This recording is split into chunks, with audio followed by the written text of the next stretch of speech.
Merhabalar arkadaşlar, mutfağıma kanalıma hoş geldiniz. Bugün sizlere yine muhteşem bir poğaça tarifiyle geldim. Görüntüsüyle, göze, lezzetiyle damaklara hitap eden, kat kat kabaran, pul pul ayrılan harika bir poğaça tarifi oldu. Şu şekilde iç dokusunu da sizlerle paylaşmak istiyorum ve lafı daha fazla uzatmadan tarifime geçiyorum. Nasıl yapmışım bakalım, sizler de beğenecek misiniz? İyi seyirler dilerim. Yoğurma kabımın içerisine klasik su bardaklarıyla bir su bardağı sütümü alıyorum.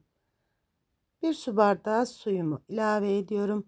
Üzerine bir yemek kaşığı toz şeker ve bir paket instant maya ilave edip güzelce karıştırıyorum. Suyumuzun ve sütümüzün ılık olmasına özen gösterelim.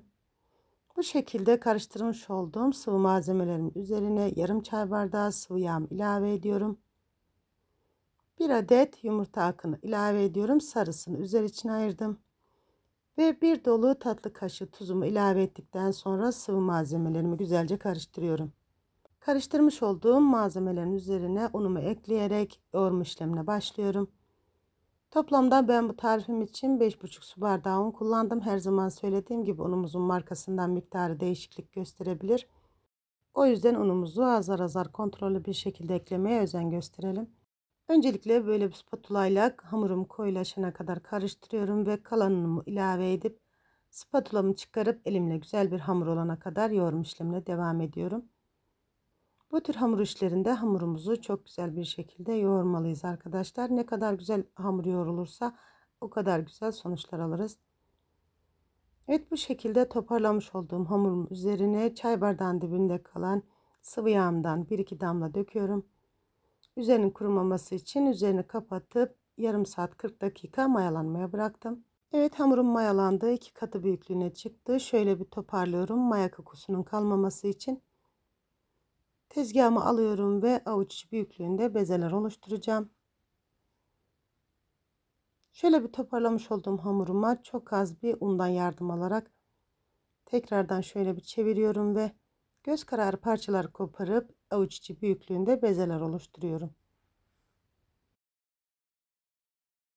Görüntüsüyle, kıvamıyla, lezzetiyle inanın muhteşem bir tarif oldu. Bol bol yapıp buzluğa atıp dilediğiniz zaman çıkarıp ısıtıp gönül rahatlığıyla tüketebileceğiniz harika bir lezzet. Ne diyoruz? İnşallah dener ve daha güzellerini yaparsınız. Bütün tariflerimde olduğu gibi bu tarifimi de anlaşılır ve de pratik bir şekilde vermeye çalıştım. Şayet unutmuş ve atlamış olduğum bir bölüm varsa videomun yorumlar kısmından ulaşırsanız yorumlarınızı gördüğüm an mutlaka dönüş yapıyorum. Evet, bu şekilde avuç içi büyüklüğünde bezelerimi oluşturdum. Hiç bekletme yapmadan bir kenara alıyorum. Ve ilk almış olduğum bezeyi alıp açma işlemine başlıyorum. Bu şekilde yapışma olmaması için elimin ucuyla undan yardım alıyorum. Ben böyle oklavayla açmayı tercih ettim. Siz dilerseniz merdane ile de aynı işlemi yapabilirsiniz. Hamurlarımı aşağı yukarı fırın tepsisi büyüklüğünde açıyorum. Yine yapışmaya meyilli olan bölümlerine parmak uçlarımla azar azar un ilavesi yapıyorum. Evet, bu şekilde bu kadar açmam yeterli geldi arkadaşlar. Görmüş olduğunuz gibi ben hamurumun üzerine sürmek için aşağı yukarı bir yemek kaşığı dolu dolu bir yemek kaşığı tereyağı ve yarım çay bardağı sıvı yağ erittim. Tabii şu anda yağım sıcak değil arkadaşlar. Sıcak yağ olmamasına özen gösterelim. Sıcak yağ hamurumuzu pişirir. Güzel sonuçlar alamayız. Ilımış olan sıvı yağ tereyağı karışımından hamurlarımın her tarafına gelecek şekilde sürüyorum. Ve şekilde görmüş olduğunuz gibi uçlarından içe doğru katlamalar yaparak her tarafına yağın gelmesini sağlıyorum. Yağlamış olduğum hamurumu bu şekilde iki eşit parçaya bölüyorum ve şekilde görüldüğü gibi katlamalar yapıp bir kenara alıyorum. Bütün hamurlarım bitene kadar aynı işleme devam ediyorum. Evet arkadaşlar, siz videomu izlerken benim de sizden ufacık bir ricam olacak. Sizinle ilk defa bu videoda karşılaşıyorsak bu ve bunun gibi güzel tariflerim için kanalıma ücretsiz bir şekilde abone olmayı ve yepyeni tariflerimden haberdar olmak için bildirim zil sesini açmayı unutmayın lütfen. Videomun yorumlar kısmına tarifimle ve kanalıma alakalı olumlu olumsuz görüş ve düşüncelerinizi bildiren yorumlarınızı bekliyor olacağım. Ayrıca beğenmiş olduğunuz videolarımı sosyal medya hesaplarınızdan Dostlarınızla ve arkadaşlarınızla da paylaşarak bana destek olabilirsiniz. Kanalımın büyüyüp çok güzel bir yerlere gelmesi adına sizin desteklerinize çok ihtiyacım var. Ve ben sizin destekleriniz sayesinde kanalımın büyüyüp çok güzel bir yerlere geleceğine gönülden inanıyorum. Şimdiden destekleriniz için çok ama çok teşekkür ediyorum. Evet arkadaşlar, ben sizinle sohbet ederken bütün hamurlarımı yaptım, hazırladım. Şekilde görmüş olduğunuz gibi. Birkaç tanesinin içerisine böyle peynir koyacağım arkadaşlar. Diğerlerini sade yapacağım. Siz dilerseniz peynirli, sade, kaşarlı da yapabilirsiniz. Benim minik kızım peynirli sevmediği için yarısını peynirli, yarısını peynirsiz yapacağım arkadaşlar. Bu şekilde yapıp aralarını kesip kahvaltılık çikolata sürdüğüm zaman çok severek tüketiyor. O yüzden yarısını bu şekilde peynirli, yarısını sade yapacağım. Siz de dilediğiniz şekilde yapabilirsiniz. Evet, şekilde görmüş olduğunuz gibi açmış olduğum hamurlarımı alıyorum. Elimle biraz düzeltmeler yapıyorum. Arasına peynirimi koyup katlamalar yapıp tepsime yerleştiriyorum. Evet, bu poğaçalarımı da boş yapıyorum arkadaşlar. Bu şekilde yine elimizle düzeltiyoruz. Rulolar haline getirip tepsimize yerleştiriyoruz. Gerçekten araları kat kat kabaran, pul pul dağılan harika bir lezzet oldu arkadaşlar. Katmer tadında. İnanın ilk defa yapmama rağmen biz çok severek ve beğenerek tükettik. İnşallah siz de yaparsınız ve ne demek istediğimi anlarsınız. Evet, bu şekilde bütün hamurlarımı yapana kadar biraz kabardı hamurlarım. Ama yeterli gelmedi. Üzerini tekrardan kapatıp yarım saat bir tepsi mayası alması için bekleteceğim. Ben bu şekilde bir hamur matından yardım aldım. Üzerinin kurumaması için. Siz dilerseniz poşetle de kapatabilirsiniz.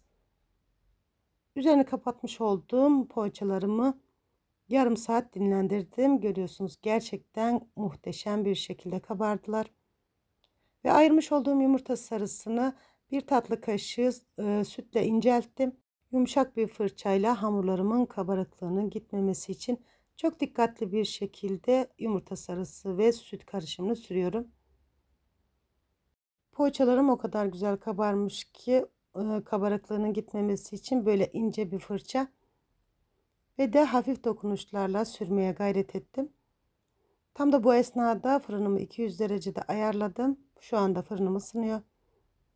Yumurta sarısını sürmüş olduğum poğaçaların üzerine haşhaş serpiyorum.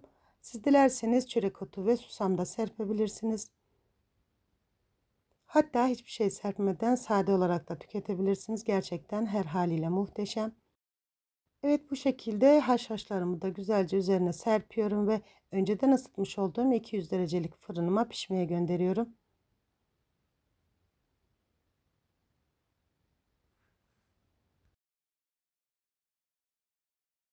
Evet arkadaşlar, poğaçalarım fırından çıktı. İlk sıcaklığı geçti. Görüyorsunuz, gerçekten pamuk gibi yumuşacık. İnanın bu şekilde içli kete yapmayı bile düşünüyorum. Gerçekten muhteşem bir tarif oldu. Görüyorsunuz, üzeri pul pul dağılan, içerisi kat kat kabaran muhteşem bir lezzet.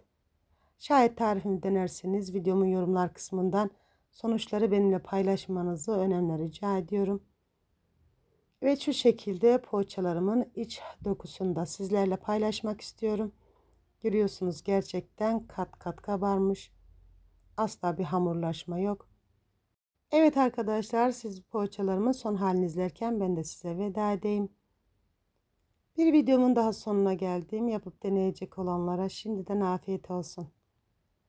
O değerli zamanınızı ayırıp beni izlediğiniz için çok ama çok teşekkür ederim. Yepyeni videolarda görüşmek üzere. Allah'a emanet olun. Hoşça kalın.